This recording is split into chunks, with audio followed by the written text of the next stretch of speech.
ನಮಸ್ತೆ ಮಕ್ಕಳೇ. ಲಾಸ್ಟ್ ಕ್ಲಾಸಲ್ಲಿ ನಾವು ಸಾರ್ವಜನಿಕ ವರಮಾನ ಈ ಟಾಪಿಕ್ನ ಬಗ್ಗೆ ಮಾತಾಡುವಂತಹ ಸಂದರ್ಭದಲ್ಲಿ ಅದರಲ್ಲಿ ಕಂದಾಯ ವರಮಾನ ಮತ್ತು ಬಂಡವಾಳ ವರಮಾನ ಅನ್ನೋದ್ರ ಬಗ್ಗೆ ಎರಡು ವಿಚಾರದ ಬಗ್ಗೆ ನಾವು ಡಿಸ್ಕಸ್ ಮಾಡಿದ್ದೇವೆ. ಅದರಲ್ಲಿ ಲಾಸ್ಟ್ ಎಂಡಿಂಗ್ ಅಲ್ಲಿ ನಾನು ಬಂಡವಾಳ ವರಮಾನ ಅಂದ್ರೆ ಏನು ಅನ್ನೋದನ್ನ ನಾನು ಎಕ್ಸ್ಪ್ಲನೇಷನ್ ಅನ್ನ ಕೊಟ್ಟಿದ್ದೇನೆ. ಆ ಬಂಡವಾಳ ವರಮಾನಕ್ಕೆ ಪೂರಕವಾಗಿ ನೆಕ್ಸ್ಟಿನ ಟಾಪಿಕ್ ಸ್ವಲ್ಪ ಲಿಂಕ್ ಉಂಟು. ಹಾಗಾದ್ರೆ ನೆಕ್ಸ್ಟಿನ ಟಾಪಿಕ್ ಯಾವುದು? ಬಂಡವಾಳ ವರಮಾನ ಆದ ಮೇಲೆ ನೆಕ್ಸ್ಟ್ ಬರುವಂತಹ ಟಾಪಿಕ್ ಅಂದ್ರೆ ಬಂಡವಾಳ ವರಮಾನದ ಸಬ್ ಪಾಯಿಂಟ್ ಅಲ್ಲ, ಟಾಪಿಕ್ ಚೇಂಜ್, ಬಟ್ ಬಂಡವಾಳ ವರಮಾನ ಈ ಟಾಪಿಕ್ ಅದು ಲಿಂಕ್ ಉಂಟು ಅಂತ ಹೇಳಿ ಹೇಳ್ಬೋದು. ಹಾಗಾದ್ರೆ ನೆಕ್ಸ್ಟ್ ಟಾಪಿಕ್ ಯಾವುದು ಅಂತ ಹೇಳಿದ್ರೆ ಅದು ಸಾರ್ವಜನಿಕ ಸಾಲ. ನಿಮಗೆ ಗೊತ್ತೇ ಉಂಟು, ನಮ್ಮಲ್ಲಿ ಬಂಡವಾಳ ಇಲ್ಲ, ನಮ್ಮಲ್ಲಿ ಇನ್ಕಮ್ ಇಲ್ಲ ಅಂತ ಹೇಳಿದ ಕೂಡಲೇ ಆಟೋಮೆಟಿಕ್ ಆಗಿ ನಾವು ಯಾವುದ್ರ ಮೊರೆ ಹೋಗ್ತೇವೆ ಅಂತ ಹೇಳಿದ್ರೆ ಸಾಲದ ಮೊರೆ ಹೋಗ್ತೇವೆ. ಇದ್ರ ಬಗ್ಗೆ ನಾನು ಲಾಸ್ಟ್ ಕ್ಲಾಸ್ ಅಲ್ಲಿ ಸ್ವಲ್ಪ ಹೇಳಿದ್ದೆ, ಸಾರ್ವಜನಿಕ ಸಾಲ ಅಂದ್ರೆ ಏನು, ಯಾಕೆ ನಾವು ಸಾಲವನ್ನ ತಗೊಳ್ತೇವೆ, ಸರ್ಕಾರ ಯಾಕೆ ಸಾರ್ವಜನಿಕ ಸಾಲಕ್ಕೆ ಮೊರೆ ಹೋಗ್ತದೆ ಅನ್ನೋದ್ರ ಬಗ್ಗೆ. ಅದನ್ನ ಇಲ್ಲಿ ಈ ಕ್ಲಾಸ್ ಅಲ್ಲಿ ಡೀಪ್ ಆಗಿ ಡಿಸ್ಕಷನ್ ಮಾಡ್ತಾ ಹೋಗುವ. ಏನು ಸಾರ್ವಜನಿಕ ಸಾಲ ಅಂತ ಹೇಳಿದ್ರೆ ಸರ್ಕಾರವು ಬಂಡವಾಳ ವರಮಾನವನ್ನು ಬಹುಮುಖ್ಯವಾಗಿ ಆಂತರಿಕ ಹಾಗೂ ವಿದೇಶಿ ಮೂಲಗಳಿಂದ ಸಾಲ ಪಡೆಯುವ ಮೂಲಕ ಸಂಗ್ರಹಿಸುವಂಥದ್ದು. ಸಾರ್ವಜನಿಕ ಅಂದ್ರೆ ಬಂಡವಾಳ ವರಮಾನ ಅಂತ ಹೇಳಿದ್ರೆ ಏನು ಅಂತ ಹೇಳಿ ಲಾಸ್ಟ್ ಕ್ಲಾಸ್ ನಾವು ಡಿಸ್ಕಸ್ ಮಾಡಿ ಆಗಿದೆ, ಹೌದಾ?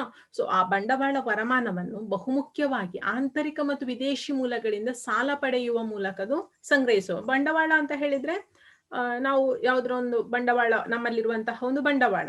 ಅದೇ ರೀತಿಯಲ್ಲಿ ಸರ್ಕಾರದ ಬಂಡವಾಳದ ವರಮಾನದ ಮೂಲ ಎಲ್ಲಿಂದ ಬರ್ತದೆ ಅಂತ ಹೇಳಿದ್ರೆ ಒಂದು ಆಂತರಿಕವಾಗಿ ಅಥವಾ ವಿದೇಶಿ ಮೂಲಗಳಿಂದ ಸಾಲ ಪಡೆಯುವ ಮೂಲಕದು ಸಂಗ್ರಹಿಸ್ತಾ ಹೋಗ್ತದೆ. ದೇಶದಲ್ಲಿರುವ ಪ್ರಜೆಗಳು, ಬ್ಯಾಂಕ್ಗಳು, ಹಣಕಾಸು ಸಂಸ್ಥೆಗಳು, ಉದ್ಯಮ ಸಂಸ್ಥೆಗಳು ಮುಂತಾದವುಗಳಿಂದ ಸಂಗ್ರಹಿಸುವ ಸಾಲವು ಆಂತರಿಕ ಸಾಲ ಆಗಿರ್ತದೆ. ನಿಮಗೆ ಅಲ್ಲಿ ಎಕ್ಸ್ಪ್ಲನೇಷನ್ ಅಂದ್ರೆ ಆಂತರಿಕ ಸಾಲ ಅಂತ ಹೇಳಿದ್ರೇನು, ವಿದೇಶಿ ಸಾಲ ಅಂತ ಹೇಳಿದ್ರೇನು ಅಂತ ಹೇಳಿ ನಾನು ಅದನ್ನ ಎರಡು ರೀತಿಯಲ್ಲಿ ಎಕ್ಸ್ಪ್ಲೇನ್ ಮಾಡ್ತೇನೆ. ಆಂತರಿಕ ಸಾಲ ಅಂದ್ರೆ ಆಂತರಿಕವಾಗಿ ದೇಶದ ಒಳಗೆ ತೆಗೆದುಕೊಳ್ಳುವಂತಹ ಸಾಲ. ಸರ್ಕಾರ ದೇಶದ ಒಳಗಿರುವಂತಹ ಸಂಸ್ಥೆ ಅಂದ್ರೆ ದೇಶದಲ್ಲಿರುವಂತಹ ಸಂಸ್ಥೆಗಳಿಂದ ಸಹ ಹಣವನ್ನ ಸಾಲವಾಗಿ ಪಡೆಯಬಹುದು ಅಥವಾ ಪಡೀತದೆ. ದೇಶದಲ್ಲಿರುವ ಪ್ರಜೆಗಳಿಂದ, ಯಾವುದೋ ಒಂದು ಶ್ರೀಮಂತ ವ್ಯಕ್ತಿಯಿಂದ ಸರ್ಕಾರ ಸಾಲವನ್ನ ಪಡೆಯಬಹುದು ಸಾರ್ವಜನಿಕವಾಗಿ. ಅಥವಾ ಬ್ಯಾಂಕ್ಗಳಿಂದ ಪಡ್ಕೊಳ್ಬಹುದು, ಹಣಕಾಸು ಸಂಸ್ಥೆಗಳಿಂದ ಪಡ್ಕೊಳ್ಬಹುದು, ಅಥವಾ ದೊಡ್ಡ ದೊಡ್ಡ ಕಂಪನಿಗಳು, ಉದ್ಯಮ ಸಂಸ್ಥೆಗಳಿಂದ ಸಹ ಪಡ್ಕೊಳ್ಬಹುದು. ಅದನ್ನ ನಾವು ಏನ್ ಹೇಳ್ತೇವೆ ಅಂತ ಹೇಳಿದ್ರೆ ಸರ್ಕಾರವು ಪಡ್ಕೊಳ್ಳುವಂತಹ ಆಂತರಿಕ ಸಾಲ ಅಂತ ಹೇಳ್ಬೋದು. ಅಂದ್ರೆ ಸಾರ್ವಜನಿಕ ವೆಚ್ಚಕ್ಕೋಸ್ಕರ ಸರ್ಕಾರ ಪಡ್ಕೊಳ್ಳುವಂತಹ ಸಾಲ. ಅದನ್ನ ನಾವು ಆಂತರಿಕ ಸಾಲ ಅಂತ ಹೇಳ್ತೇವೆ. ಇನ್ನೊಂದಿರುವಂತದ್ದು ವಿದೇಶಿ ಮೂಲ. ವಿದೇಶಿ ಮೂಲದಿಂದ ಯಾವುದು ಅಂತ ಹೇಳಿದ್ರೆ ವಿದೇಶಿ ಸರ್ಕಾರ ಅಂದ್ರೆ ಬೇರೆ ಫಾರಿನ್ ಕಂಟ್ರಿಗಳಿಂದ, ವಿದೇಶಿ ಹಣಕಾಸು ಸಂಸ್ಥೆಗಳಿಂದ ಇರ್ಬೋದು, ಅಂದ್ರೆ ಬೇರೆ ದೇಶದ ಯಾವುದೋ ಒಂದು ಹಣಕಾಸಿಗೆ ಸಂಬಂಧಿಸಿದಂತಹ ಸಂಸ್ಥೆಗಳಿಂದ ಅಥವಾ ವಿದೇಶಿ ಕಂಪನಿಗಳಿಂದ ಇರ್ಬೋದು, ಅಂತಹ ಅಂತಾರಾಷ್ಟ್ರೀಯ ಹಣಕಾಸು ಸಂಸ್ಥೆಗಳಿಂದ ಇರ್ಬೋದು. ಪಡೆಯುವ ಸಾಲವನ್ನ ನಾವೇನ್ ಹೇಳ್ತೇವೆ ಅಂತ ಹೇಳಿದ್ರೆ ವಿದೇಶಿ ಸಾಲ ಅಂತ ಹೇಳಿ. ಎರಡು ಡಿಫ್ರೆನ್ಸ್ ಅನ್ನ ನೆನಪಿಟ್ಟುಕೊಳ್ಳಿ. ದೇಶದ ಒಳಗಿನ ಯಾವುದೋ ಒಂದು ಸಂಸ್ಥೆಯಿಂದ ಸರ್ಕಾರ ಸಾಲವನ್ನ ಪಡ್ಕೊಂಡ್ರೆ ಅದನ್ನ ನಾವು ಆಂತರಿಕ ಸಾಲ ಅಂತ ಹೇಳಿ ಹೇಳ್ತೇವೆ. ಬೇರೆ ದೇಶದಿಂದ, ವಿದೇಶಿ ಮೂಲದಿಂದ ನಾವು ಹಣವನ್ನ ಅಂದ್ರೆ ನಮ್ಮ ಸರ್ಕಾರ ಹಣವನ್ನ ಪಡ್ಕೊಂಡ್ರೆ ಅದನ್ನ ನಾವು ಏನ್ ಹೇಳ್ತೇವೆ ಅಂತ ಹೇಳಿದ್ರೆ ವಿದೇಶಿ ಸಾಲ ಅಂತ ಹೇಳಿ ಹೇಳ್ತೇವೆ. ಈ ರೀತಿಯಲ್ಲಿ ಎರಡು ರೀತಿಯಲ್ಲಿ ಡಿಫ್ರೆನ್ಸ್ ಇರುವಂತದ್ದು. ಸರ್ಕಾರವು ಸಾಲವಲ್ಲದೆ ಇತರ ಮೂಲಗಳಿಂದ ಬಂಡವಾಳ ವರಮಾನವನ್ನ ಸಂಗ್ರಹಿಸ್ತದೆ. ಅಂದ್ರೆ ಈಗ ನಿಮಗೆ ಹಾಗಾದ್ರೆ ನೀವೇನ್ ಥಿಂಕಿಂಗ್ಗೆ ಬರ್ಬೋದು, ಏನು ಅಂತ ಹೇಳಿದ್ರೆ ಹಾಗಾದ್ರೆ ದೇಶದಲ್ಲಿ ಬಂಡವಾಳ ಏನುಂಟು ಅಂದ್ರೆ ಸರ್ಕಾರ ಯಾವುದೋ ಒಂದು ಸಂಸ್ಥೆ ಮೇಲೆ ಬಂಡವಾಳ ಹೇರ್ತಾ ಉಂಟು ಅಂತ ಹೇಳಿದ್ರೆ ಅದು ಸಾಲ ಪಡೆದೇ ಹೇರ್ತದೆ ಅಂತ ಹೇಳಿ ಅಲ್ಲ. ಆ ರೀತಿಯ ಥಿಂಕಿಂಗ್ ನೀವು ಬರ್ಬೇಡಿ. ಅಂದ್ರೆ ಸರ್ಕಾರವು ಕೇವಲ ಸಾಲದ ಮೂಲಕ ಬಂಡವಾಳ ವರಮಾನವನ್ನ ಗಳಿಸುವುದು ಅಲ್ಲ. ಮತ್ತೆ ಎಲ್ಲಿಂದ ಗಳಿಸ್ತದೆ? ಸರ್ಕಾರವು ಸಾಲ ಅಲ್ಲದೆ ಇತರ ಮೂಲಗಳಿಂದ ಸಹ ಬಂಡವಾಳ ಮೂಲವನ್ನ ಸಂಗ್ರಹಿಸ್ತದೆ. ಅದು ಸಾರ್ವಜನಿಕ ಉದ್ಯಮಗಳಲ್ಲಿ ಹೂಡಿರುವ ತನ್ನ ಬಂಡವಾಳವನ್ನ ಹಿಂದಕ್ಕೆ ಪಡೆಯುತ್ತದೆ. ಅಂದ್ರೆ ಹೇಗೆ ಅಂತ ಹೇಳಿದ್ರೆ ಈಗ ಸರ್ಕಾರ ತನ್ನಲ್ಲಿ ಇನ್ಕಮ್ ಇದ್ದಂತಹ ಸಂದರ್ಭದಲ್ಲಿ ಏನ್ ಮಾಡಿರ್ತದೆ ಅಂದ್ರೆ ಸಾರ್ವಜನಿಕ ಉದ್ಯಮಗಳಲ್ಲಿ ಬಂಡವಾಳವನ್ನ ಹೂಡಿರ್ತದೆ. ಅರ್ಥ ಆಯ್ತಾ? ಆ ಬಂಡವಾಳವನ್ನ ಹೂಡಿರುವಂತದ್ದು, ಅದಕ್ಕೆ ಸರ್ಕಾರಕ್ಕೆ ಹಣದ ನೆಸೆಸಿಟಿ ಉಂಟು, ಅದಕ್ಕೆ ವರಮಾನ ಬೇಕು. ಬೇರೆ ಕಡೆಯಿಂದ ಸಾಲ ಪಡೆಯುವ ಬದಲಾಗಿ ಅದೇನ್ ಮಾಡ್ತದೆ ಅಂತ ಹೇಳಿದ್ರೆ ಸರ್ಕಾರ ಆ ಟೈಮಲ್ಲಿ ತಾನು ಯಾವುದೋ ಒಂದು ಸಾರ್ವಜನಿಕ ಉದ್ಯಮದಲ್ಲಿ ಬಂಡವಾಳವನ್ನ ಹೂಡಿರ್ತದಲ್ಲ, ಸೊ ಅಲ್ಲಿಂದ ಆ ಬಂಡವಾಳವನ್ನ ಹಿಂಪಡೆಯುವಂಥದ್ದು. ಫಾರ್ ಎಕ್ಸಾಂಪಲ್, ನೀವು ಯಾವುದೋ ಒಂದು ಕಂಪನಿಯ ಜೊತೆಯಲ್ಲಿ ಟೈ ಅಪ್ ಮಾಡಿಕೊಂಡಿದ್ದೀರಾ, ಶೇರ್ ಮಾಡಿಕೊಂಡಿದ್ದೀರಾ, ಹೌದಾ? ಸೊ ಮಾಡುವಂತ ಪಾರ್ಟ್ನರ್ಶಿಪ್ ಅನ್ನ ಹೊಂದಿದ್ದೀರಾ, ಆಯ್ತಾ? ಆಗ ನಿಮ್ಮಲ್ಲಿ ಹಣ ಇತ್ತು, ಸೊ ಆ ಕಾರಣಕ್ಕೋಸ್ಕರ ನೀವು ಯಾವುದೋ ಒಂದು ಕಂಪನಿ ಅಥವಾ ಯಾವುದೋ ಒಂದು ಶಾಪಿನ ಜೊತೆಯಲ್ಲಿ, ಯಾವುದೋ ಒಂದು ಸಂಸ್ಥೆಯ ಜೊತೆಯಲ್ಲಿ ಬಂಡವಾಳವನ್ನ ಹೂಡಿದ್ರಿ, ಎಷ್ಟೋ ಒಂದು ಹಣವನ್ನ, ಫಾರ್ ಎಕ್ಸಾಂಪಲ್ 1 lakh ಅನ್ನ ನೀವು ಹೂಡಿದ್ರಿ, ನಿಮ್ಮಲ್ಲಿ ಇತ್ತು. ಸೊ ನಿಮಗೆ ಕೆಲವು ವರ್ಷಗಳ ನಂತರ ನಿಮ್ಗೆ ಆ ಪಾರ್ಟ್ನರ್ಶಿಪ್ ಅನ್ನ ಕಂಟಿನ್ಯೂ ಮಾಡ್ಲಿಕ್ಕೆ ಆಗ್ತಾ ಇಲ್ಲ. ಸೊ ಯಾಕೆ ಅಂತ ಹೇಳಿದ್ರೆ ನಿಮ್ಮಲ್ಲಿ ಇನ್ಕಮ್ ಕಡಿಮೆ ಉಂಟು. ಸೊ ನೀವು ಅದು ಸ್ಟಾರ್ಟಿಂಗ್ ಆಗುವ ಟೈಮಲ್ಲಿ ನೀವು 1 lakh ಅಲ್ಲಿಗೆ ಹೂಡಿದ್ರಿ, ಹೌದಾ? ಸೊ ನಿಮಗೆ ನೆಸೆಸಿಟಿ ಇದ್ದಂತಹ ಸಂದರ್ಭದಲ್ಲಿ ನೀವೇನ್ ಮಾಡ್ಬೋದು, ಆ ಪಾರ್ಟ್ನರ್ಶಿಪ್ ಇಂದ ಹೊರಗೆ ಹಾಕ್ಬೋದು. ಅಂದ್ರೆ ಆ ಬಂಡವಾಳವನ್ನ ನೀವು ಹಿಂದಕ್ಕೆ ಪಡಿಲಿಕ್ಕೆ ನಿಮ್ಗೆ ಅಪಾರ್ಚುನಿಟಿ ಇರ್ತದೆ. ಸೊ ಸರ್ಕಾರವು ಸಹ ಅದೇ ರೀತಿಯಲ್ಲಿ ಬಂಡವಾಳ ವರಮಾನವನ್ನ ಸಂಗ್ರಹಿಸಲಿಕ್ಕೆ ಸಾಧ್ಯ ಉಂಟು. ಅಂದ್ರೆ ಎಲ್ಲೋ ಒಂದು ಕಡೆ ಬಂಡವಾಳವನ್ನ ಹೂಡಿದ್ರೆ ಸಾರ್ವಜನಿಕ ಉದ್ಯಮಗಳಲ್ಲಿ ಅದನ್ನ ಹಿಂದಕ್ಕೆ ಸರ್ಕಾರಕ್ಕೆ ಪಡಿಲಿಕ್ಕೆ ಅವಕಾಶ ಉಂಟು. ಇದಕ್ಕೆ ಈ ಒಂದು ಸಿಸ್ಟಮ್ಗೆ ಏನ್ ಹೇಳ್ತಾರೆ ಅಂತ ಹೇಳಿದ್ರೆ ಹೂಡಿಕೆ ಹಿಂತೆಗೆತ ಅಂತ ಹೇಳ್ತಾರೆ. ಸೊ ಅದನ್ನ ಆ ಟಾಪಿಕ್ ಅನ್ನ ಸೈಡ್ ಹೆಡಿಂಗ್ ಹಾಕಿ ಬರ್ಕೊಳ್ಳಿ. ಹೂಡಿಕೆ ಹಿಂತೆಗೆತ ಎಂದರೇನು? ಹೂಡಿಕೆ ಹಿಂತೆಗೆತ ಅಂತ ಹೇಳಿದ್ರೆ ಸರ್ಕಾರವು ಸಾಲವಲ್ಲದ ಇತರ ಮೂಲಗಳಿಂದಲೂ ಬಂಡವಾಳ ವರಮಾನವನ್ನ ಸಂಗ್ರಹಿಸುತ್ತದೆ. ಅದು ಸಾರ್ವಜನಿಕ ಉದ್ಯಮಗಳಲ್ಲಿ ಹೂಡಿರುವ ತನ್ನ ಬಂಡವಾಳವನ್ನು ಹಿಂದಕ್ಕೆ ಪಡೆಯುತ್ತದೆ. ಇದಕ್ಕೆ ಹೂಡಿಕೆ ಹಿಂತೆಗೆತ ಎಂದು ಕರೆಯಲಾಗ್ತದೆ. ಸೊ ರಾಜ್ಯ ಸರ್ಕಾರಗಳು ಕೇಂದ್ರ ಸರ್ಕಾರದಿಂದ ಪಡೆದಿರುವ ಸಾಲ ಮತ್ತು ಹಣಕಾಸು ನೆರವನ್ನು ಟೈಮಿಗೆ ಸರಿಯಾಗಿ ಅದು ಮರುಪಾವತಿಯನ್ನ ಮಾಡ್ತಾ ಇರ್ತದೆ, ಆಯ್ತಾ? ಅಂದ್ರೆ ಕೇಂದ್ರ ಸರ್ಕಾರಕ್ಕೂ ರಾಜ್ಯ ಸರ್ಕಾರಕ್ಕೂ ಕನೆಕ್ಷನ್ ಇರ್ತದೆ. ಕೇಂದ್ರ ಸರ್ಕಾರದಿಂದ ರಾಜ್ಯ ಸರ್ಕಾರ ಏನ್ ಮಾಡ್ತದೆ, ರಾಜ್ಯ ಸರ್ಕಾರದಿಂದ ಪಡೆದಿರುವ ಸಾಲ ಅಂದ್ರೆ ಸಾಲವನ್ನ ಪಡ್ಕೊಂಡಿರ್ತದೆ, ಅದನ್ನ ಟೈಮಿಗೆ ಸರಿಯಾಗಿ ಮರುಪಾವತಿ ಮಾಡ್ತಾ ಇರ್ತದೆ. ಅದು ಸಹ ಒಂದು ರೀತಿಯಲ್ಲಿ ಅದಕ್ಕೆ ಸರ್ಕಾರಕ್ಕೇನು ಲಾಭಾಂಶ ಅಂದ್ರೆ ಒಂಥರ ಇನ್ಕಮ್ ರೀತಿಯಲ್ಲಿ ಹೋಗ್ತಾ ಇರ್ತದೆ. ಸೊ ಹೀಗೆ ಹೂಡಿಕೆ ಹಿಂತೆಗೆತ ಮತ್ತು ಸಾಲ ಮರುಪಾವತಿಯಿಂದ ಸಂಗ್ರಹವಾಗುವ ಹಣವನ್ನು ಸಾಲೇತರ ಬಂಡವಾಳ ವರಮಾನ ಅಂತ ಹೇಳಿ ಹೇಳ್ತಾರೆ. ಸೊ ಎರಡು ನಿಮಗೆ ಸಾಲದಿಂದ ಪಡೆದಂತ ಬಂಡವಾಳ ವರಮಾನ ಎರಡು ರೀತಿಯಲ್ಲಿ, ಆಂತರಿಕ ಸಾಲ ಮತ್ತು ವಿದೇಶಿ ಮೂಲಗಳಿಂದೆಲ್ಲ ಸಹ ಬಂಡವಾಳ ವರಮಾನವನ್ನ ಸರ್ಕಾರ ಕಲೆಕ್ಟ್ ಮಾಡ್ತದೆ. ಸೊ ಇನ್ನೊಂದು ರೀತಿಯಲ್ಲಿ ಹೇಗೆ ಅಂತ ಹೇಳಿದ್ರೆ ಸಾಲೇತರ ಬಂಡವಾಳ ವರಮಾನ. ಸಾಲೇತರ ಬಂಡವಾಳ ವರಮಾನ ಅಂತ ಹೇಳಿದ್ರೆ ಎಲ್ಲೋ ಒಂದು ಕಡೆ ಬಂಡವಾಳವನ್ನ ಹಾಕಿದ್ರೆ ಅದನ್ನ ಹಿಂದಕ್ಕೆ ತೆಗೆದುಕೊಳ್ಳುವಂಥದ್ದು. ಇನ್ನು ಹೀಗೆ ಸಾಲ ಅಂದ್ರೆ ಗವರ್ಮೆಂಟ್ ಯಾರಿಗಾದ್ರೂ ಸಾಲ ಕೊಟ್ಟಿದ್ರೆ ಅವರು ಮರುಪಾವತಿ ಮಾಡ್ತಾರೆ, ಅದರಿಂದ ಹಣ ಸಂಗ್ರಹ ಆಗ್ತದಲ್ಲ. ಸೊ ಅದನ್ನು ನಾವೇನ್ ಹೇಳ್ತೇವೆ ಅಂತ ಹೇಳಿದ್ರೆ ಸಾಲೇತರ ಬಂಡವಾಳ ವರಮಾನ, ಅಂದ್ರೆ ಸಾಲವನ್ನ ತೆಗೆಯದೆ ಬರುವಂತಹ ಬಂಡವಾಳ ವರಮಾನ ಅಂತ ಹೇಳಿ ಹೇಳ್ಬೋದು. ಸೊ ನೆಕ್ಸ್ಟ್ ಹೂಡಿಕೆ ಹಿಂತೆಗೆತ ಅಂತ ಹೇಳಿ ಬರ್ತಿದ್ದೀರಲ್ವಾ, ಅದ್ರ ನೆಕ್ಸ್ಟ್ ನೀವೇನ್ ಬರಿಬೇಕು ಅಂತ ಹೇಳಿದ್ರೆ ಸಾಲೇತರ ಬಂಡವಾಳ ವರಮಾನ. ಸಾಲೇತರ ಬಂಡವಾಳ ವರಮಾನ. ಸಾಲೇತರ ಬಂಡವಾಳ ವರಮಾನ ಅಂತ ಹೇಳಿದ್ರೆ ಏನು ಅಂತ ಹೇಳ್ತೇನೆ. ಹೂಡಿಕೆ ಹಿಂತೆಗೆತ ಮತ್ತು ಹೂಡಿಕೆ ಹಿಂತೆಗೆತ ಮತ್ತು ಸಾಲ ಮರುಪಾವತಿಯಿಂದ, ಹೂಡಿಕೆ ಹಿಂತೆಗೆತ ಮತ್ತು ಸಾಲ ಮರುಪಾವತಿಯಿಂದ ಸಂಗ್ರಹವಾಗುವ ಹಣವನ್ನು ಸಾಲೇತರ ಬಂಡವಾಳ ವರಮಾನ ಎನ್ನುತ್ತಾರೆ. ಸಾಲೇತರ ಬಂಡವಾಳ ವರಮಾನ ಎನ್ನುತ್ತಾರೆ. ಸೊ ಇದಿಷ್ಟು ಸಾರ್ವಜನಿಕ ಸಾಲದ ಬಗ್ಗೆ ಇದ್ದಂತಹ ವಿಚಾರಗಳು. ಸಾರ್ವಜನಿಕ ಸಾಲ ಅನ್ನುವಂಥದ್ದು ಸೊ ಲಾಸ್ಟ್ ಟಾಪಿಕ್ಗೆ ಲಿಂಕ್ ಆಗಿರುವಂತಹ ಒಂದು ವಿಚಾರ. ಸೊ ನೆಕ್ಸ್ಟ್ ನಾವು ಟಾಪಿಕ್ಗೆ ಬರುವಂತದ್ದು ಯಾವುದು ಅಂತ ಹೇಳಿದ್ರೆ ಅದೇ ಕೊರತೆಯ ಹಣಕಾಸು. ಕೊರತೆಯ ಹಣಕಾಸು ಏನು ಕೊರತೆಯ ಹಣಕಾಸು ಅಂತ ಹೇಳಿದ್ರೆ, ಸೊ ಈ ಒಂದು ಟಾಪಿಕ್ ನ ಬಗ್ಗೆ ಸ್ವಲ್ಪ ನಾನು ಲಿಂಕ್ ಕೊಟ್ಟಿದ್ದೆ. ಯಾವ ವಿಚಾರದ ಬಗ್ಗೆ ಮಾತಾಡುವಂತ ಸಂದರ್ಭದಲ್ಲಿ ಅಂತ ಹೇಳಿದ್ರೆ ಆಯವ್ಯಯದ ಬಗ್ಗೆ ನಾವು ಡಿಸ್ಕಸ್ ಮಾಡುವಂತಹ ಸಂದರ್ಭದಲ್ಲಿ, ಆಯವ್ಯಯ ಅಂದ್ರೆ ಬಜೆಟ್ ಅಂದ್ರೆ ಏನು ಅಂತ ಹೇಳುವಾಗ ಅದರಲ್ಲಿ 3 ರೀತಿಯಲ್ಲಿ ನಾನು ಹೇಳಿದ್ದೆ, ಹೌದಾ? ಸೊ ಒಂದರಲ್ಲಿ ಲಾಭ ಇರ್ತದೆ, ಒಂದರಲ್ಲಿ ಏನು ಅಂದ್ರೆ ಒಂದೇ ರೀತಿಯಲ್ಲಿ ಇರ್ತದೆ, ಬ್ಯಾಲೆನ್ಸಿಂಗ್ ಆಗಿರ್ತದೆ, ಇನ್ನೊಂದರಲ್ಲಿ ಕೊರತೆ ಕಾಣ್ತದೆ ಅಂತ ಹೇಳಿದ್ರೆ ಕೊರತೆಯ ಆಯವ್ಯಯ ಅಂತೇನೆ ಹೇಳಿದ್ದೆ. ಸೊ ಅದಕ್ಕೆ ಪೂರಕವಾಗಿರುವಂತದ್ದೇ ಯಾವುದು ಅಂತ ಹೇಳಿದ್ರೆ ಕೊರತೆಯ ಹಣಕಾಸು. ಯಾವಾಗ ಕೊರತೆ ಅನ್ನುವಂಥದ್ದು ಬರ್ತದೆ ಅಂತ ಹೇಳಿದ್ರೆ ನಮ್ಮಲ್ಲಿ ಇನ್ಕಮ್ ಲೋ ಇದ್ದು ನಮ್ಮ ಖರ್ಚು ಹೆಚ್ಚಾದ್ರೆ ಆಗ ನಮಗೆ ಕೊರತೆ ಬರ್ತದೆ. ಅಂದ್ರೆ ನಮ್ಮಲ್ಲಿ ಕೊರತೆ ಅಂತ ಹೇಳಿದ್ರೆ ಹಣಕಾಸು ಕಡಿಮೆ ಆಗುವಂಥದ್ದು. ಸೊ ಯಾವಾಗ ಹಣಕಾಸು ಕಡಿಮೆ ಆಗ್ತದೆ, ಸೊ ನಮ್ಮಲ್ಲಿ ಅಷ್ಟೊಂದು ಇನ್ಕಮ್ ಇಲ್ಲ ಆದ್ರೆ ನಮ್ಮ ಎಸ್ಟಿಮೇಷನ್ ತುಂಬಾ ದೊಡ್ಡದಾಗಿರುವಂಥದ್ದು. ಸೊ ಆ ಎಸ್ಟಿಮೇಷನ್ ದೊಡ್ಡದುಂಟು, ನಮ್ಮಲ್ಲಿ ಇನ್ಕಮ್ ಕಡಿಮೆ ಉಂಟು, ನಮ್ಮಲ್ಲಿರುವ ಬಜೆಟ್ ಕಡಿಮೆ ಉಂಟು ಅಂತ ಹೇಳುವಾಗ ಆಟೋಮೆಟಿಕಲಿ ನಾವು ಯಾವ್ದನ್ನ ಫೇಸ್ ಮಾಡ್ತೇವೆ ಅಂತ ಹೇಳಿದ್ರೆ ಇಂಬ್ಯಾಲೆನ್ಸ್ ಆಗ್ತದೆ, ಕೊರತೆಯ ಹಣಕಾಸನ್ನ ಕಾಣ್ತೇವೆ. ಸೊ ಕೊರತೆಯ ಹಣಕಾಸು ಬಂದಾಗ್ಲೇ ನಾವು ಸಾಲದ ಮೊರೆ ಹೋಗುವಂಥದ್ದು. ಸೊ ನೆಕ್ಸ್ಟ್ ಟಾಪಿಕ್ ಅದು ಕೊರತೆಯ ಹಣಕಾಸು. ಸೈಡ್ ಹೆಡ್ಡಿಂಗ್ ಹಾಕೊಳ್ಳಿ. ಸರ್ಕಾರವು ಮೊದಲು ತನ್ನ ವೆಚ್ಚವನ್ನು ಅಂದಾಜು ಮಾಡಿ ಅದಕ್ಕೆ ತಕ್ಕಂತೆ ವರಮಾನವನ್ನ ಹೊಂದಿಸ್ತದೆ. ಸೊ ನಾವೇನ್ ಮಾಡ್ತೇವೆ as a human being, not a government. Okay, as a human being first they are thinking about the budget. ಅಂದ್ರೆ ಹಣಕಾಸಿನ ಒಂದು ಅವರಲ್ಲಿ ಹಣಕಾಸು ಎಷ್ಟು ಉಂಟು ಅಂತ ಹೇಳಿ ಥಿಂಕ್ ಮಾಡಿ ಮತ್ತೆ ನಾವು ಪ್ಲಾನಿಂಗ್ ಮಾಡ್ತೇವೆ. ಆದ್ರೆ ಬಟ್ ಸರ್ಕಾರ ಏನ್ ಮಾಡ್ತದೆ ಅಂತ ಹೇಳಿದ್ರೆ ಮೊದಲು ತನ್ನ ವೆಚ್ಚವನ್ನ ಅಂದಾಜು ಮಾಡ್ತದೆ ಫಸ್ಟ್ಗೆ, ಎಷ್ಟು ವೆಚ್ಚ ಆಗ್ಬೋದು ಅಂತ ಹೇಳಿ.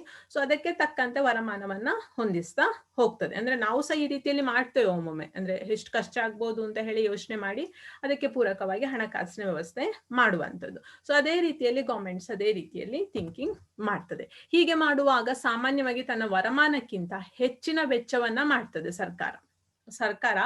So that is the government, okay, not a human being. So ಅಂತ ಅಂದ್ರೆ ಸರ್ಕಾರ ಇಡೀ ಒಂದು ದೇಶದ ಒಂದು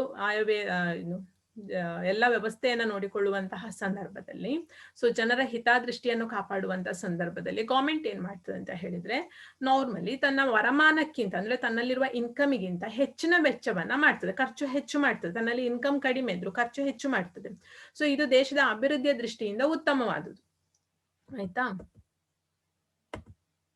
ಸರ್ಕಾರವು ತನ್ನ ವರಮಾನ ಮತ್ತು ವೆಚ್ಚದ ನಡುವಿನ ಅಂತರವನ್ನು ಭಾರತೀಯ ರಿಸರ್ವ್ ಬ್ಯಾಂಕ್ ನಲ್ಲಿ ತಾನು ಹೊಂದುವ ನಗದು ಸಂಗ್ರಹವನ್ನು ಹಿಂಪಡೆಯುವುದು, ಆಂತರಿಕ ಮತ್ತು ವಿದೇಶಿ ಮೂಲಗಳಿಂದ ಸಾಲ ಸಂಗ್ರಹಿಸುವುದು, ಭಾರತೀಯ ರಿಸರ್ವ್ ಬ್ಯಾಂಕ್ ನ ಸಾಲ ಪಡೆಯುವುದು ಮುಂತಾದ ಕ್ರಮಗಳ ಮೂಲಕ ತುಂಬಿಕೊಳ್ತದೆ. ಅಂದ್ರೆ ದೇಶಕ್ಕೆ ಡೆವಲಪ್ಮೆಂಟ್ ಆಗ್ಬೇಕು ಅಂತ ಹೇಳಿ ಖರ್ಚು ಹೆಚ್ಚು ಮಾಡ್ತದೆ ಯಾರು? ಗವರ್ಮೆಂಟ್. ಸೊ ಅದನ್ನ ಹೇಗೆ ಬ್ಯಾಲೆನ್ಸಿಂಗ್ ಮಾಡ್ತದೆ?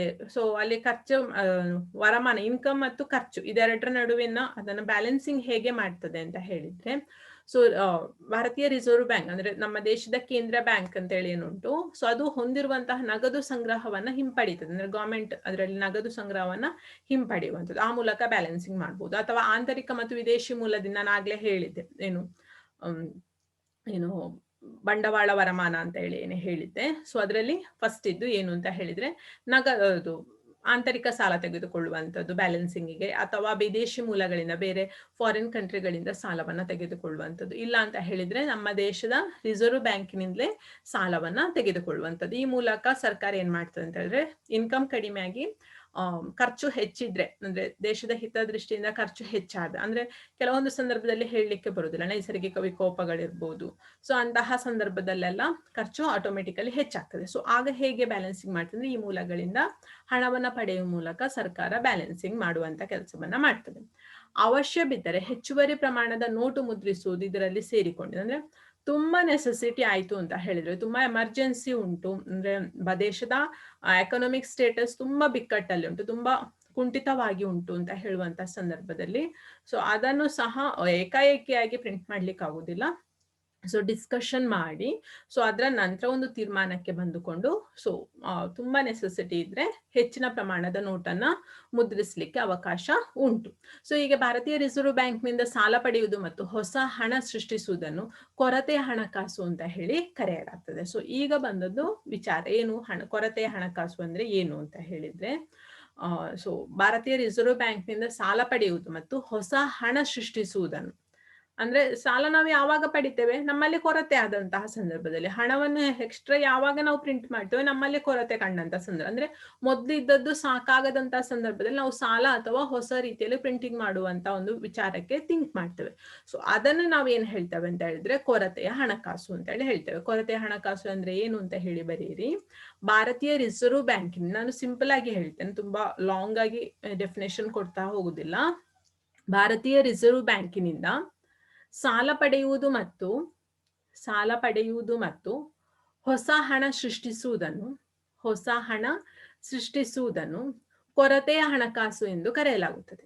ಕೊರತೆಯ ಹಣಕಾಸು ಎಂದು ಕರೆಯಲಾಗುತ್ತದೆ. ಈ ಎಲ್ಲಾ ಕ್ರಮಗಳಿಂದ ಹಣದ ಚಲಾವಣೆ ಅಧಿಕವಾಗಿ ಅಭಿವೃದ್ಧಿ ಫಲಿತ ಉತ್ತಮವಾಗುವಂತಹ ಸಾಧ್ಯತೆ ಉಂಟು. ಅಂದ್ರೆ ಸೊ ಯಾತಕ್ಕೋಸ್ಕರ ಗವರ್ಮೆಂಟ್ ಈ ಎಲ್ಲಾ ಕ್ರಮಗಳನ್ನ ಕೈಗೊಳ್ಳುದು ಅಂತ ಹೇಳಿದ್ರೆ ದೇಶದ ಅಭಿವೃದ್ಧಿಗೆ ಯಾವುದೇ ರೀತಿಯಲ್ಲಿ ತೊಂದರೆಗಳು ಆಗ್ಬಾರ್ದು ಅನ್ನುವಂತಹ ಕಾರಣಕ್ಕೋಸ್ಕರ ಗವರ್ಮೆಂಟ್ ಈ ಎಲ್ಲಾ ಒಂದು ಸಿಸ್ಟಮ್ ಅಥವಾ ಈ ಒಂದು ಎಲ್ಲ ಏನು ಬೇರೆ ಬೇರೆ ವಿಧಗಳನ್ನ ಅನುಸರಿಸುವಂತ ಬೇರೆ ಬೇರೆ ಮಾರ್ಗಗಳನ್ನ ಅನುಸರಿಸುವಂತದ್ದು ಗವರ್ಮೆಂಟ್. ಅಂದ್ರೆ ದೇಶದ ಅಭಿವೃದ್ಧಿಗೆ ಯಾವುದೇ ರೀತಿ ತೊಂದರೆ ಆಗ್ಬಾರ್ದು ಅನ್ನುವಂತ ಕಾರಣ ಸರ್ಕಾರ ಹೀಗೆ ಮಾಡುವ ಕಾರಣ. ಅಂದ್ರೆ ಸರ್ಕಾರ ಯಾತಕ್ಕೋಸ್ಕರ ಸಾಲ ತೆಗೆದುಕೊಳ್ಳುವಂತ ಅಥವಾ ಹೊಸ ಒಂದು ರೀತಿಯಲ್ಲಿ ಪ್ರಿಂಟ್ ಮಾಡುವಂಥದ್ದು ಯಾತಕ್ಕೋಸ್ಕರ ಅಂತಂದ್ರೆ ದೇಶದ ಅಭಿವೃದ್ಧಿಗೆ ಯಾವುದೇ ರೀತಿ ತೊಂದರೆ ಆಗ್ಬಾರ್ದು ಅಂತೇಳಿ. ಸೊ ಸರ್ಕಾರ ತೆಗೆದುಕೊಳ್ಳುವಂತ ಈ ರೀತಿಯ ಒಂದು ಕ್ರಮಗಳಿಂದಾಗಿ ಏನಾಗ್ತದೆ ಅಂತ ಹೇಳಿದ್ರೆ ದೇಶದ ಅಭಿವೃದ್ಧಿ ಹೆಚ್ಚಾಗ್ತಾ ಹೋಗ್ತದೆ.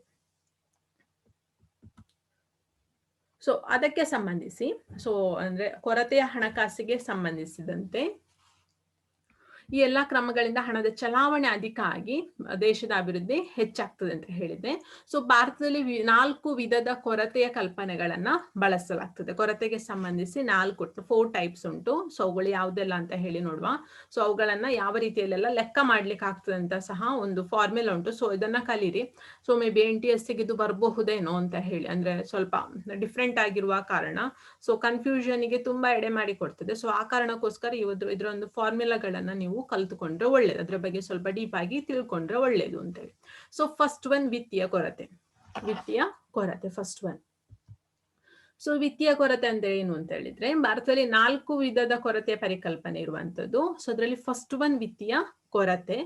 ಸೊ ಅದು ಏನು ವಿತ್ತೀಯ ಕೊರತೆ ಅಂತ ಹೇಳಿದ್ರೆ ಆಯವ್ಯಯದಲ್ಲಿ ಸರ್ಕಾರದ ಕಂದಾಯ ವರಮಾನ. ಸೊ ಅಂದ್ರೆ ಆಯವ್ಯಯ ಅಂತ ಹೇಳಿದ್ರೆ ಬಜೆಟ್. ಸೊ ಬಜೆಟ್ ಅಲ್ಲಿ ಗವರ್ಮೆಂಟ್ ನ ಕಂದಾಯ ವರಮಾನ ನಾವು ಫಸ್ಟ್ ಗೆ ಥಿಂಕ್ ಮಾಡಿದ್ದೇವೆ, ಹೌದಾ? ಸೊ ಇನ್ನೊಂದು ಸಾಲೇತರ ಬಂಡವಾಳ. ಸಾಲೇತರ ಬಂಡವಾಳದಲ್ಲಿ ಯಾವುದು ಬರ್ತದೆ ಅಂತ ಹೇಳಿ ನಾನು ಹೇಳಿದೆ. ಒಂದು ಬಂಡವಾಳವನ್ನ ಗವರ್ಮೆಂಟ್ ಹಿಂದಕ್ಕೆ ತೆಗೆದುಕೊಳ್ಳುವಂಥದ್ದು ಅಥವಾ ಸಾಲ ಮರುಪಾವತಿಯಿಂದ ಪಡ್ಕೊಳ್ಳುವಂತಹ ಹಣವನ್ನ ನಾವೇನ್ ಹೇಳ್ತೇವೆ ಸಾಲೇತರ ಬಂಡವಾಳ ಅಂತ ಹೇಳ್ತೇವೆ. ಅಂದ್ರೆ ಇದರಲ್ಲಿ ಯಾವುದು ಸಾಲ ಬರುವುದಿಲ್ಲ, ಯಾವುದು ವಿತ್ತೀಯ ಕೊರತೆಯಲ್ಲಿ. ಕಂದಾಯ ವರಮಾನ ಮತ್ತು ಕಂದಾಯ ವರಮಾನ ಅಂತ ಹೇಳಿದ್ರೆ ಇನ್ಕಮ್ ಟ್ಯಾಕ್ಸ್, ಪ್ರತ್ಯಕ್ಷ ಅಥವಾ ಪರೋಕ್ಷವಾಗಿ ಕಲೆಕ್ಟ್ ಮಾಡುವಂತ ಹಣ ಏನುಂಟು ಅದನ್ನ ನಾವು ಕಂದಾಯ ವರಮಾನ ಅಂತ ಹೇಳ್ತೇವೆ. ಸೊ ಕಂದಾಯ ವರಮಾನ ಮತ್ತು ಸಾಲೇತರ ಬಂಡವಾಳ ವರಮಾನಗಳಿಗಿಂತ ಸರ್ಕಾರದ ಒಟ್ಟು ವೆಚ್ಚ ಹೆಚ್ಚಾಗಿದ್ರೆ ಅದನ್ನ ವಿತ್ತೀಯ ಕೊರತೆ ಅಂತ ಹೇಳಿ ಹೇಳ್ತಾರೆ. ಸೊ ನೆನಪಿಟ್ಟುಕೊಳ್ಳಿ, ಇದರಲ್ಲಿ ಯಾವುದೇ ಸಾಲ ಅಲ್ಲ, ಗವರ್ಮೆಂಟ್ಗೆ ಕಲೆಕ್ಟ್ ಆಗುವಂತಹ ಅಮೌಂಟ್, ಒಂದ ಟ್ಯಾಕ್ಸ್ ಇರ್ಬೋದು ಅಥವಾ ಸಾಲೇತರ ಬಂಡವಾಳ ಅಂದ್ರೆ ಬಂಡವಾಳವನ್ನ ಹಿಂದಕ್ಕೆ ತೆಗೆದುಕೊಳ್ಳುವಂಥದ್ದು ಅಥವಾ ಸಾಲ ಮರುಪಾವತಿ. ಗವರ್ಮೆಂಟ್ ಸಾಲ ತೆಗೆದುಕೊಳ್ಳಲಿಕ್ಕೆ ಇಲ್ಲ ಇಲ್ಲಿ, ಆಯ್ತಾ? ಸೊ ಕಂದಾಯ ವರಮಾನ ಮತ್ತು ಸಾಲೇತರ ಬಂಡವಾಳದ ವರಮಾನ ಏನ್ ಗವರ್ಮೆಂಟ್ಗೆ ಬರ್ತದೆ ಆ ಒಂದು ಅಮೌಂಟ್ಗಿಂತ ಸೊ ಖರ್ಚು ಹೆಚ್ಚಾಗಿದ್ರೆ, ಆಯ್ತಾ, ಆ ವರ್ಷದ ಖರ್ಚು ಹೆಚ್ಚಾಗಿದ್ರೆ ಸೊ ಅದನ್ನ ಏನ್ ಹೇಳ್ತಾರೆ ಅಂತ ಹೇಳಿದ್ರೆ ವಿತ್ತೀಯ ಕೊರತೆ ಅಂತ ಹೇಳಿ ಹೇಳ್ತಾರೆ. ಸೊ ಅದನ್ನ ಹೇಗೆ ಕಂಡು ಹಿಡುಕುದು ಅಂತ ಹೇಳಿದ್ರೆ ಸೊ ವಿತ್ತೀಯ ಕೊರತೆ ಸಮ ಕಂದಾಯ ವರಮಾನ ಪ್ಲಸ್ ಸಾಲೇತರ ಬಂಡವಾಳದ ವರಮಾನ ಎಷ್ಟು ನಮಗೆ ಅಮೌಂಟ್ ಸಿಗ್ತದೆ. ಸೊ ಕಂದಾಯ ವರಮಾನ ಪ್ಲಸ್ ಬ್ರಾಕೆಟ್ ನ ಒಳಗೆ ಅದು, ಆಯ್ತಾ, ಬ್ರಾಕೆಟ್ ನೊಳಗೆ ಕಂದಾಯ ವರಮಾನ ಪ್ಲಸ್ ಸಾಲೇತರ ಬಂಡವಾಳದ ವರಮಾನ. ಸೊ ಅದ ಒಟ್ಟು ಅಮೌಂಟ್ ಅನ್ನು ಯಾವುದ್ರಿಂದ ಮೈನಸ್ ಮಾಡ್ಬೇಕು, ಒಟ್ಟು ವೆಚ್ಚದಿಂದ ಮೈನಸ್ ಮಾಡ್ಬೇಕು, ಆಗ ನಮಗೆ ಏನ್ ಸಿಗ್ತದೆ ಅಂದ್ರೆ ವಿತ್ತೀಯ ಕೊರತೆ ಸಿಗ್ತದೆ. ಸೊ ಟೆಕ್ಸ್ಟ್ ಬುಕ್ ಅಲ್ಲಿ ಉಂಟು ಫಾರ್ಮುಲಾ, ಕರೆಕ್ಟ್ ಆಗಿ ಬರ್ಕೊಳ್ಳಿ, ಆಯ್ತಾ. ಇದು ಫಸ್ಟ್ ಒನ್ ವಿತ್ತೀಯ ಕೊರತೆಯ ಬಗ್ಗೆ. ನೆಕ್ಸ್ಟ್ ಸೆಕೆಂಡ್ ಒನ್ ರೆವೆನ್ಯೂ ಕೊರತೆ. ರೆವೆನ್ಯೂ ಕೊರತೆ ಅಂತೇಳಿ, ರೆವೆನ್ಯೂ ಅಂತಂದ್ರೆ ಕಂದಾಯ ಮಕ್ಳೇ. ಸೊ ರೆವೆನ್ಯೂ ಕೊರತೆ.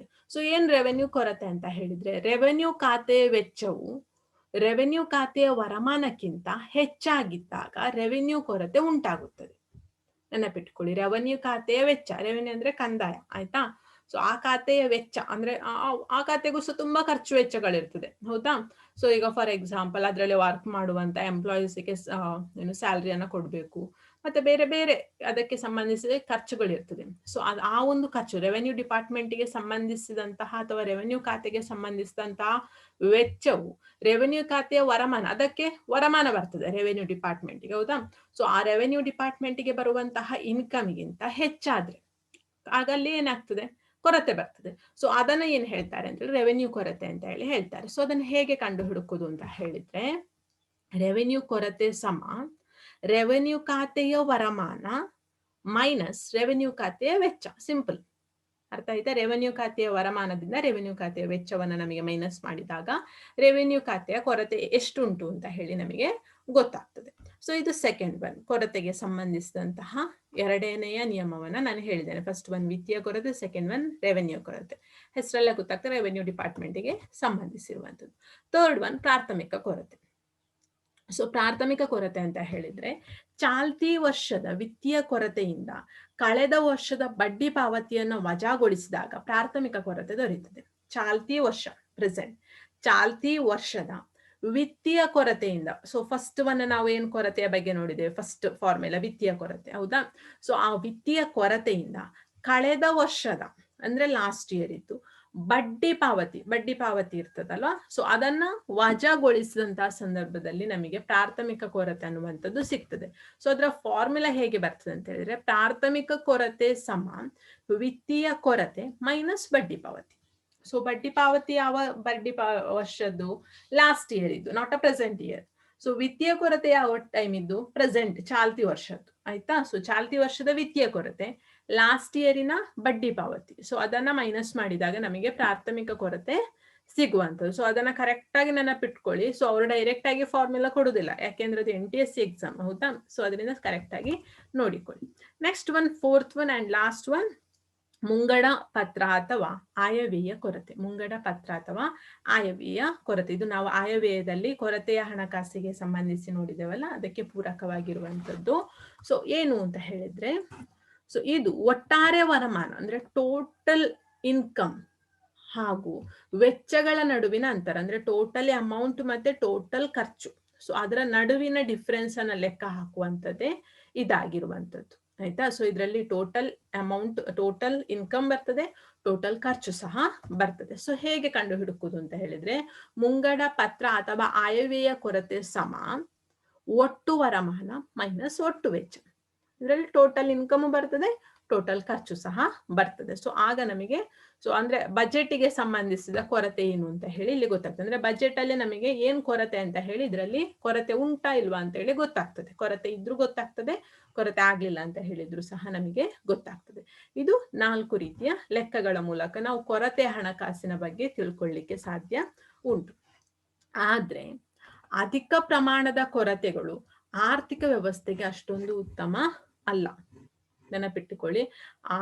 ಅಧಿಕ ಪ್ರಮಾಣದ ಕೊರತೆ ಅಂದ್ರೆ ನಮಗೆ ಎಲ್ಲದರಲ್ಲಿ 4 ಇದರಲ್ಲಿ, ಈಗ ಫಾರ್ ಎಕ್ಸಾಂಪಲ್ ವಿತ್ತೀಯ ಕೊರತೆಯಲ್ಲಿ ಸಹ ಅಧಿಕ ಪ್ರಮಾಣ ಬಂತು, ರೆವೆನ್ಯೂ ಕೊರತೆಯಲ್ಲಿ ಸಹ ಅಧಿಕ ಪ್ರಮಾಣ ಬಂತು, ಪ್ರಾಥಮಿಕ ಕೊರತೆಯಲ್ಲಿ ಸಹ ಅಧಿಕ ಪ್ರಮಾಣ ಬಂತು, ಮುಂಗಡ ಕೊರತೆಯಲ್ಲಿ ಸಹ ಅಥವಾ ಆಯವ್ಯಯ ಕೊರತೆಯಲ್ಲಿ ಸಹ ಅಧಿಕ ಪ್ರಮಾಣ ಬಂತು ಅಂದ್ರೆ that is not a good for the country, ಆಯ್ತಾ?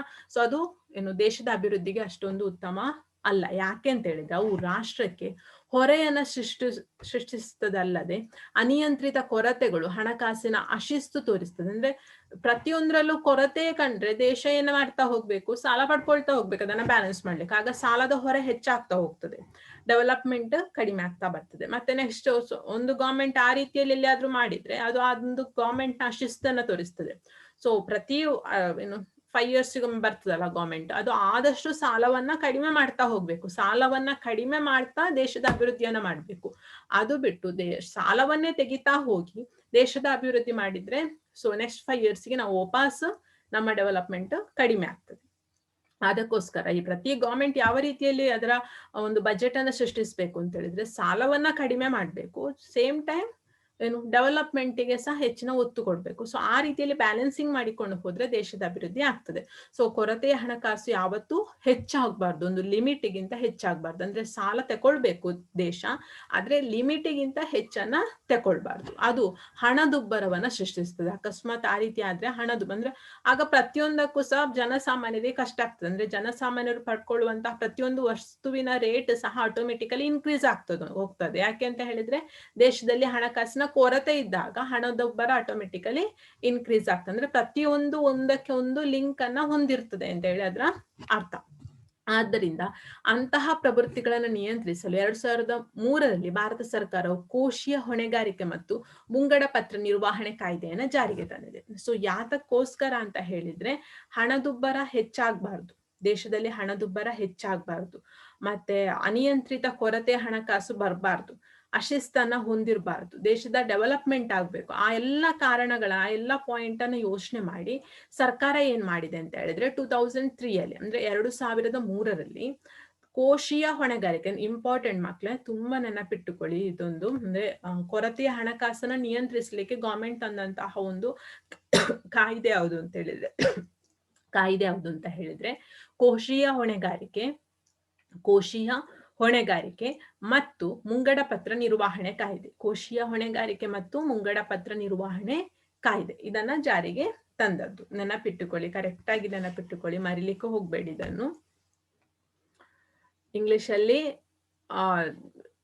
ಸಹ ಉಂಟು, ಟೆಕ್ಸ್ಟ್ ಬುಕ್ ಅಲ್ಲಿ ನೋಡಿಕೊಳ್ಳಿ ಅದಕ್ಕೆ ಸಂಬಂಧಿಸಿ. ಸೊ ಇದು ಪ್ರಮುಖವಾಗಿ ಹಣಕಾಸಿನ ಶಿಸ್ತು ಅದು ಏನ್ ಮಾಡ್ತದೆ ಕೆಲಸ ಅಂತ ಹೇಳಿ, ಅಂದ್ರೆ ಈ ಒಂದು ಕಾಯ್ದೆ ಕೋಶೀಯ ಹೊಣೆಗಾರಿಕೆ ಮತ್ತು ಮುಂಗಡ ಪತ್ರ ನಿರ್ವಹಣೆ ಅನ್ನುವಂತಹ ಕಾಯ್ದೆಯನ್ನು ಸರ್ಕಾರ 2003 ಏನ್ ಜಾರಿಗೆ ತಂತು. ಸೊ ಅದರ ಹೊಣೆಗಾರಿಕೆಯನ್ನು, ಅದರ what is a function of that act, ಅಂದ್ರೆ ಆ ಒಂದು ಆಕ್ಟಿನ ಒಂದು ಕಾಯ್ದೆಯ ಕೆಲಸ ಏನು ಅಂತ ಹೇಳಿದ್ರೆ, ಸೊ ಅದು ಪ್ರಮುಖವಾಗಿ ಏನ್ ಮಾಡ್ತದೆ ಅಂದ್ರೆ ಹಣಕಾಸಿನಲ್ಲಿ ಶಿಸ್ತನ್ನ ಪಾಲಿಸ್ತದೆ. ಅಂದ್ರೆ ಸರ್ಕಾರಕ್ಕೆ ಬೇಕಾಬಿಟ್ಟಿಯಾಗಿ ಖರ್ಚು ಮಾಡುವುದನ್ನ ನಿಯಂತ್ರಿಸುವಂಥದ್ದು, ಅಂದ್ರೆ ಬ್ಯಾಲೆನ್ಸಿಂಗ್ ಆಗುವ ರೀತಿಯಲ್ಲಿ ಖರ್ಚು ಮಾಡ್ಲಿಕ್ಕೆ ಮಾರ್ಗದರ್ಶನವನ್ನ ನೀಡುವಂಥದ್ದು, ಕೊರತೆಯನ್ನ ಕಡಿಮೆ ಮಾಡುವಂತಹ ಕೆಲಸವನ್ನ ಮಾಡ್ತದೆ, ಆರ್ಥಿಕ ನಿರ್ವಹಣೆಯನ್ನ ಉತ್ತಮಪಡಿಸ್ತದೆ. ಅಂದ್ರೆ ಸರ್ಕಾರ ಅನಾವಶ್ಯಕವಾಗಿ ಖರ್ಚು ಮಾಡುವುದನ್ನು ನಿಯಂತ್ರಿಸುವ ಕಾರಣ ಆರ್ಥಿಕ ನಿರ್ವಹಣೆ ಆಟೋಮೆಟಿಕಲಿ ಡೆವಲಪ್ಮೆಂಟ್ ಆಗೇ ಆಗ್ತದೆ, ಒಂದಕ್ಕೊಂದು ಲಿಂಕ್ ಇರ್ತದೆ. ಮತ್ತು ಸಾರ್ವಜನಿಕ ನಿಧಿಗಳ ಸೂಕ್ತ ನಿರ್ವಹಣೆ ಮೂಲಕ ಮುಂಗಡ ಪತ್ರದಲ್ಲಿ ಸಮತೋಲನ ಸಾಧಿಸುವ ಒಂದು ಗುರಿಯನ್ನು ಸಹ ಒಂದು ಆಕ್ಟ್ ಹೊಂದಿದೆ. 4 ಪಾಯಿಂಟ್ ಅನ್ನ ಕೆಳಗೆ ಬರ್ಕೊಳ್ಳಿ ಮಕ್ಕಳೇ. ಫಸ್ಟ್ ಪಾಯಿಂಟ್ ಅನ್ನ ಹೇಳ್ತೇನೆ, ಯಾವುದು 2003 ಕಾಯ್ದೆಯ ಪ್ರಮುಖ ಕಾರ್ಯಗಳು ಅಂತ ಹೇಳಿ ಬರ್ಕೊಳ್ಳಿ. ಕಾಯ್ದೆಯ ಕಾರ್ಯಗಳು. ಫಸ್ಟ್ ಪಾಯಿಂಟ್, ಹಣಕಾಸಿನ ಶಿಸ್ತನ್ನ ಪಾಲಿಸುವುದು. ಸೆಕೆಂಡ್ ಪಾಯಿಂಟ್, ಕೊರತೆಯನ್ನು ಕಡಿಮೆ ಮಾಡುವುದು.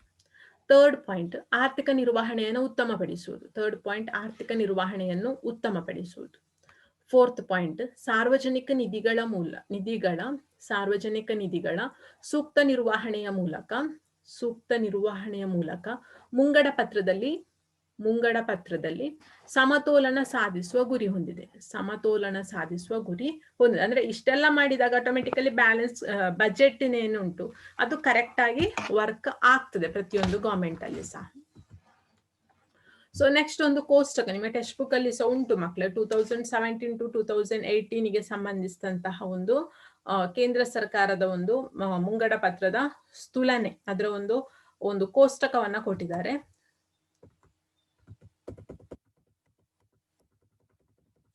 ಸೊ ಅದು ಫುಲ್ ಡಿಸ್ಪ್ಲೇ ಆಗುದಿಲ್ಲ ಇದರಲ್ಲಿ, ಸೊ ಅದರಿಂದ ನೀವು ನಿಮ್ಮ ಟೆಕ್ಸ್ಟ್ ಬುಕ್ ಅಲ್ಲಿ ನೋಡಿಕೊಳ್ಳಿ. ಸೊ ಅದರಲ್ಲಿ ಏನ್ ಕೊಟ್ಟಿದ್ದಾರೆ ಅಂತ ಹೇಳಿದ್ರೆ ವಿಷಯ ವಿವರಣೆ. ಫಾರ್ ಎಕ್ಸಾಂಪಲ್ ಒಂದರದ್ದು ನಾನು ಹೇಳ್ತೇನೆ, ಏನು ಅಂತ ಹೇಳಿದ್ರೆ 2017 to 2018 ಬಜೆಟ್ ಅಲ್ಲಿ ಏನ್ ಮಾಡಿದ್ರು ಅಂತ ಹೇಳಿದ್ರೆ, ಕಂದಾಯ ಖಾತೆಯ ವರಮಾನ ಕೋಟಿ ರೂಪಾಯಲ್ಲಿ ಎಷ್ಟು ಅಂತ ಹೇಳಿದ್ರೆ ಅಲ್ಲಿ ಉಂಟು ಅಮೌಂಟ್, ಹೌದಾ. ಸೊ ಕೋಟಿ ರೂಪಾಯಿಗೆ ಸಂಬಂಧ 15,771, ಹೌದಾ. ಸೊ ಆ ರೀತಿ ಅದು ಕೋಟಿ ರೂಪಾಯಿಯಲ್ಲಿ ನೆನಪಿಟ್ಟುಕೊಳ್ಳಿ. ಸೊ ಆ ರೀತಿಯಲ್ಲಿ ಪ್ರತಿಯೊಂದಕ್ಕೂ ಸಹ ಎಷ್ಟೆಷ್ಟು ಕೋಟಿ ರೂಪಾಯಿಗಳು ಇತ್ತು ಅನ್ನುವಂಥದ್ದು. ಸೊ ಇದು ಬಜೆಟ್ ಅಲ್ಲಿ ನೀವು ಈಗ ಫಾರ್ ಎಕ್ಸಾಂಪಲ್ ಯಾವುದೋ ಒಂದು ಗವರ್ಮೆಂಟ್ ಇದ್ದು ಬಜೆಟ್ ಮಂಡನೆ ಆದ ನೆಕ್ಸ್ಟ್ ಡೀಟೇಲ್ ಆಗಿ ಪೇಪರ್ ಅಲ್ಲಿ ಕೊಟ್ಟಿರ್ತಾರೆ, ಅಂದ್ರೆ ಅಥವಾ ಮೀಡಿಯಾಗಳೆಲ್ಲ ಅದನ್ನ ಕೊಡ್ತಾರೆ. ಏನು ಅಂತ ಹೇಳಿದ್ರೆ ಯಾವ ರೀತಿಯಲ್ಲಿ ಯಾವ ಕ್ಷೇತ್ರಕ್ಕೆ ಎಷ್ಟೆಷ್ಟು ಬಜೆಟ್ ಅಲ್ಲಿ ಇಡಲಾಗಿದೆ ಅಂತ. ಮತ್ತೆ ಲಾಸ್ಟ್ ಇಯರ್ ನ ಬಜೆಟ್ಗೆ ಅಂದ್ರೆ ಲಾಸ್ಟ್ ಇಯರ್ ನ ಬಜೆಟ್ ಅನ್ನ ಕೆಲವೊಂದು ಆ ಬಜೆಟ್ ಮಂಡನೆ ಆಗುವುದಕ್ಕಿಂತ ಸುಮಾರು ವರ್ಷ, ಒಂದು 2-3 ದಿನಕ್ಕಿಂತ ಮುಂಚೆ ಪೇಪರ್ ಅಲ್ಲಿ ನಿಮ್ಗೆ ಅದಕ್ಕೆ ಸಂಬಂಧಿಸಿದ ಬಹಳಷ್ಟು ಇನ್ಫಾರ್ಮೇಶನ್ ಅನ್ನ ಕೊಡ್ತಾ ಇರ್ತಾರೆ ಪೇಪರ್ ಅಲ್ಲಿ. ಸೊ ನೆಕ್ಸ್ಟ್ಗೆ ನಿಮ್ಗೆ ಟಾಪಿಕ್ ಇಂಟ್ರೆಸ್ಟ್ ಇದ್ರೆ ನೆಕ್ಸ್ಟ್ ಟೈಮಿಗೆ ಆಗುವಾಗ ನೀವೇನ್ ಮಾಡ್ಬೋದು ಅಂತ ಹೇಳಿದ್ರೆ, ಸೊ ಅದಕ್ಕೆ ಸಂಬಂಧಿಸಿ ನೀವು ಓದ್ಲಿಕ್ಕೆ ಅಂದ್ರೆ ನ್ಯೂಸ್ ಪೇಪರ್ ಅಲ್ಲಿ ಅದರ ಬಗ್ಗೆ ಡಿಸ್ಕಷನ್ ಮಾಡ್ಬೋದು. ಸೊ ಇಲ್ಲಿಗೆ ಮಕ್ಕಳೇ ಪಾರ್ಟ್ 2 ಸೊ ಕಂಪ್ಲೀಟ್ ಆಗಿ ಸೋಷಿಯಲ್ ಪಾಠಗಳು ಮುಕ್ತಾಯ ಆಗಿದೆ. ಸೊ ನಿಮಗೆ ನೆಕ್ಸ್ಟ್ ವೀಕ್ ಎಕ್ಸಾಮ್ ಇರುವಂತ ನೆಕ್ಸ್ಟ್ ಮಂಡೇ.